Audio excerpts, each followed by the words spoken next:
this person, she's a Chinese celebrity billionaire, CEO, chairwoman of Cree Electric. She was publicly shamed for jaywalking in China. Okay, China relies heavily on these facial recognition systems, which spotted her crossing a red light, and then they named and shamed her.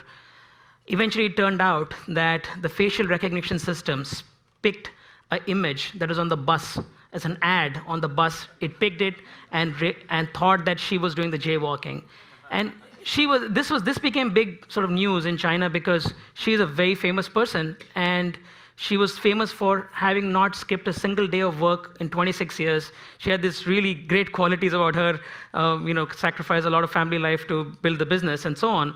And then Chinese authorities later on apologized and said that, look, we were wrong. But think of the ordinary human being who might have been caught in something like this, right? Kathy's talk has illuminated the issues of fairness of algorithms, transparency or auditability of algorithms, the idea of it being robustness of algorithms, and even accuracy and performance of algorithms. We have issues around all of these things, and therefore it's a very important conversation because algorithms are actually running our lives right now. They're running our world, running our lives, and in just today, right, between morning and evening, algorithms may be collecting data on you, deciding for you, or deciding about you more than 5,000 times in this one day that you're spending here, right? So yes, it's not as bad as China, yes, but for example, China is doing this Sesame credit scoring. You're probably aware of what Sesame credit score is. Every person in China has a score just like the FICO score, between 350 and 950. But now these scores are dependent not just on your credit behavior, but also on every single thing, like jaywalking, minus whatever, 20 points or something like that. And if you don't have enough points, you can't get a fast-track visa or a passport. If you don't have enough points, then you don't get a driver's license. And there are real implications of not having a good score, and your score is dinged every time you do something wrong, right? And actually, it's live in some parts of China, in some provinces of China.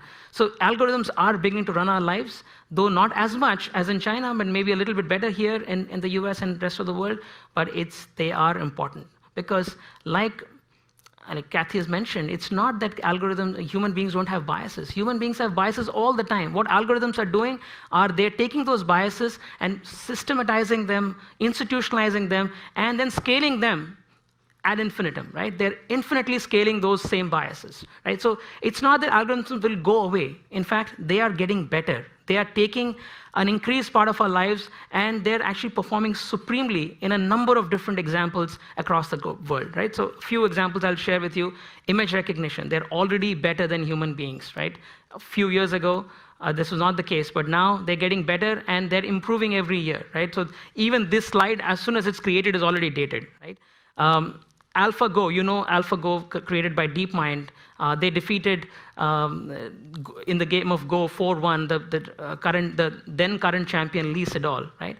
But what you probably don't know is that later on, AlphaGo developed a new game called AlphaGo Zero, which defeated AlphaGo 1,000-0, the original game. And this time, these games were not even trained on any human examples.